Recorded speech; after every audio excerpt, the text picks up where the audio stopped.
प्यारे विद्यार्थियों, मेरे साथियों, आज मैं आपको यकृत के रोग में किस तरह के आहार देना चाहिए इस पर मल्टीपल चॉइस क्वेश्चंस, बहु विकल्प प्रश्न पूछ रही हूँ, साथ का साथ इसका आंसर दे रही हूँ। तो ध्यान से सुनना। जो बच्चे परीक्षा दे रहे हैं, किसका, पीजीटी का, टीजीटी का, नेट का, स्टेट लेवल का या बीपीएससी का, उनके लिए ये क्वेश्चंस बहुत इंपॉर्टेंट है। तो आज मैं आपको लीवर पर प्रश्न पूछ रही हूँ, साथ का आंसर बता रही हूँ और इसको एक्सप्लेन भी कर रही हूँ। अगले बार जब वीडियो में बनाऊंगी और आपसे पूछूंगी तो केवल प्रश्न पूछूंगी, आंसर बिल्कुल ही नहीं बताऊंगी। पहला प्रश्न क्या है? वो है शरीर की सबसे बड़ी ग्रंथि कौन सी है? शरीर की सबसे बड़ी ग्रंथि कौन सी है? ऑप्शन आपके पास है, पहला है यकृत, दूसरा है पैनक्रियाज, तीसरा है थायराइड, चौथा है पीनियल बॉडी। सही उत्तर हमारा है यकृत, लीवर। लीवर हमारे शरीर की सबसे बड़ी ग्रंथि है। इसे storage house of the body भी कहते हैं। इसका रंग होता है भूरा, लाल या चॉकलेटी और इसमें सभी तरह के विटामिनों का संग्रह होता है, कई प्रकार के खनिज लवणों का संग्रह होता है। ये सबसे बड़ी ग्रंथि है हमारी बॉडी की। ठीक है। दूसरा क्वेश्चन, यकृत का कौन सा भाग अधिक बड़ा और भारी होता है? यकृत का कौन सा भाग बड़ा और भारी होता है? ऑप्शन क्या है आपके पास? दायां भाग, दूसरा है बायां भाग, तीसरा है दाएं और बाएं भाग में कोई अंतर नहीं होता है और चौथा होता है इनमें से कोई नहीं। सही उत्तर क्या है? सही उत्तर है दायां भाग। यकृत का दायां भाग बाएं भाग की तुलना में 5 गुना अधिक भारी होता है और बड़ा भी होता है। इस तरह के क्वेश्चन पूछे जाते हैं। ठीक है। नेक्स्ट क्वेश्चन होता है, यकृत बना होता है किसका? यकृत बना होता है किसका? ऑप्शन पहला है पिंडकों का, दूसरा है नेफ्रॉन का, तीसरा है न्यूरॉन का, चौथा है बोन मैरो का। सही उत्तर क्या है? यकृत बना होता है किसका? पहला ऑप्शन पिंडकों का, दूसरा नेफ्रॉन का, तीसरा न्यूरॉन का, चौथा बोन मैरो का। सही उत्तर है पिंडकों का, लोब्यूल्स का बना होता है। इन पिंडकों को हम ग्लिसन्स कैप्सूल भी कहते हैं। तंत्रिकाएं बनी होती हैं न्यूरॉन का और किडनी के सेल बने होते हैं नेफ्रॉन का। ठीक है। नेक्स्ट क्वेश्चन हम देखते हैं। नेक्स्ट क्वेश्चन क्या है?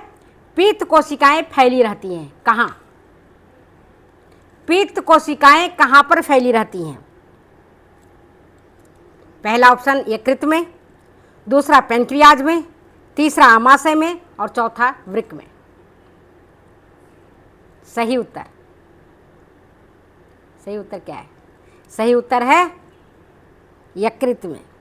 पित्त कोशिकाएं यकृत में ही फैली रहती हैं और पित्त कोशिकाएं ही पित्त रस का निर्माण करती हैं। बाइल साल्ट का निर्माण कौन करता है? पित्त रस ही करता है।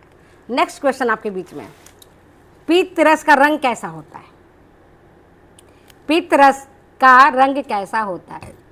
ऑप्शन आपके बीच है, पहला लाल हरा, दूसरा है नीला बैंगनी, तीसरा है हरा पीला, चौथा है सफ़ेद हरा। पित्त का रंग कैसा होता है? पित्त का रंग होता है हरा और पीले रंग का। ठीक है। यह तरल पदार्थ होता है जो यकृत वाहिनी द्वारा पित्ताशय में जमा होते रहता है। इसका रंग कैसा है? हरा पीला। हम छोटे बच्चे थे तो हमें याद आता था, जब गर्मी का दिन होता था और लू लग जाती थी या ऐसा कुछ होता था, खाना भी कुछ नहीं खाते थे, गर्मी भागते रहते थे, तो जब उल्टियाँ होती थी तो हरे पीले रंग की होती थी। मेरी माँ कहती थी पूरा इसका पित्त का उल्टी हो रहा है। मेरी माँ समझ जाती थी कि पित्त का रंग हरा पीला होता है। बताओ, तो डॉक्टर नहीं थी, हमारी जैसे एमएससी भी नहीं थी, पीएचडी भी नहीं थी, प्रोफेसर भी नहीं थी, लेकिन उनको सब पता था। तो पित्त का रंग कैसा होता है? हरा पीला रंग का। नेक्स्ट क्वेश्चन आपके बीच में, पित्त रस में उपस्थित रहता है क्या? पित्त रस में उपस्थित रहता है पहला बिलीरुबिन, दूसरा बिलीवर्डिन, तीसरा म्यूकस, चौथा उपरोक्त सभी। सही उत्तर क्या है? पित्त रस में उपस्थित रहता है उपरोक्त सभी। बिलिरुबिन भी होता है, बिलिवर्डिन भी होता है और म्यूकस भी होता है। म्यूकस के क्या करता है? पित्त रस जो होता है ना, वो चिपचिपा बनाए रखता है म्यूकस के कारण। अब बिलिवर्डिन और बिलिरुबिन होता है, पानी भी होता है और उसमें पित्त साल्ट भी होता है। नेक्स्ट क्वेश्चन आपके बीच में, पित्त रस जरूरी है, क्यों जरूरी है पित्त रस बताओ? ऑप्शन आपके पास है वसा के पाचन में, दूसरा है वसा के अवशोषण में, तीसरा है विटामिन डी के अवशोषण में, चौथा है उपरोक्त सभी। सही उत्तर कौन बच्चा देगा? सही उत्तर बताओ। पित्त रस जरूरी है वसा के पाचन के लिए भी, वसा के अवशोषण के लिए भी और विटामिन डी के अवशोषण के लिए भी। ये तीनों चीज़ों के लिए पित्त रस जरूरी है। इसके अलावा vitamin A, vitamin E, vitamin के, इसके लिए भी पित्त रस का होना जरूरी है। इन सब का अवशोषण पित्त रस जब होता है अच्छे तरीके से तो भी यह इनका अवशोषण करता है। और इसके अलावा जो भी भारी धातु हमारी बॉडी में किन्हीं माध्यम से चला जाता है, भोजन के माध्यम से चला जाता है या कैसे भी चला जाता है, या ही हानिकारक जीवाणु चला जाता है, तो उसको भी ये सफाया कर देता है। इनका भी ये अवशोषण कर देता है। कोलेस्ट्रॉल को भी अवशोषण कर देता है पित्त रस। नेक्स्ट क्वेश्चन आपके बीच में, ग्लाइकोजन का संग्रह कहाँ होता है? यकृत में पहला, दूसरा पैनक्रियाज में, तीसरा एडिपोज टिश्यू में और चौथा वृक्क में। ग्लाइकोजन का संग्रह कहाँ होता है? पहला यकृत में, दूसरा पैनक्रियाज में, तीसरा एडिपोज टिश्यू में, चौथा वृक्क में। अब ये कंफ्यूजिंग क्वेश्चन है।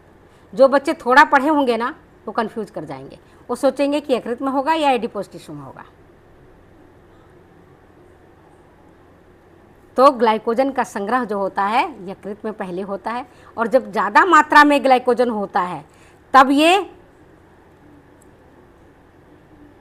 ग्लाइकोजन को ही ग्लूकोज में बदल देता है, और जब एक्स्ट्रा मात्रा में होता है तब ये शरीर को जो एडिपोज टिश्यू है वहाँ भेज देता है, अतिरिक्त को मांसपेशियों में एडिपोज टिश्यू के रूप में जाकर जमा हो जाता है, ज़्यादा होता है तो। ठीक है, जितनी आवश्यकता है उतना तो ये अपने पास रखता है और इसी को ये ग्लूकोज में कन्वर्ट कर देता है। नेक्स्ट क्वेश्चन, डीएमिनेशन की क्रिया द्वारा पायरुविक अम्ल को अमोनिया में विघटित कौन करता है? थोड़ा टफ क्वेश्चन है, हार्ड क्वेश्चन।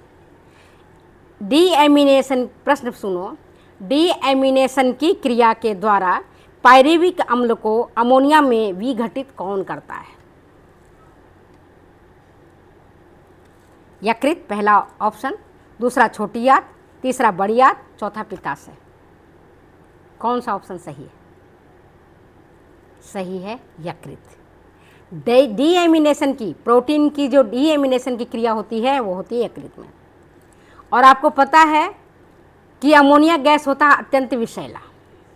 अगर इसका कन्वर्जन यूरिक एसिड में ना होने पाए, और यूरिक एसिड अगर किडनी से बाहर पेशाब के माध्यम से बाहर नहीं निकलने पाए, तो अमोनिया गैस जहरीला गैस है जो जाकर के ब्लड में मिल जाता है, और ब्लड में मिलने के बाद ये पहुंच जाता है आपके ब्रेन की कोशिकाओं में, सुषुम्ना नाड़ी में, और फिर वहां जाकर के व्यक्ति को बेहोश कर देता है। अब मान लो अमोनिया गैस निकलेगा तो क्या करोगे आप?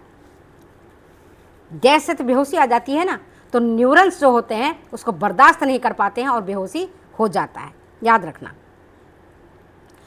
इसलिए डीएमिनेशन की क्रिया होती है यकृत में। डॉक्टर साहब भी बोलते हैं यूरिया, आपका लीवर खराब हो गया। जब लीवर डैमेज होने लगता है तो आप देखो कि फिर वो भी डैमेज होने लगता है। क्या? किडनी भी खराब होने लगता है, क्योंकि ये सब वाइटल ऑर्गन्स हैं और सबका फंक्शन एक दूसरे से रिलेटेड होता है। नेक्स्ट क्वेश्चन आपके बीच में है, वसा का ऑक्सीडेशन क्रिया कहाँ होता है? वसा का ऑक्सीडेशन क्रिया कहाँ होता है? वृक्क में पहला ऑप्शन, दूसरा छोटी आंत में, तीसरा पित्ताशय में और चौथा यकृत में। कहाँ होता है बच्चे बताओ? सुन लो, वसा की डीऑक्सीकरण क्रिया होती है यकृत में।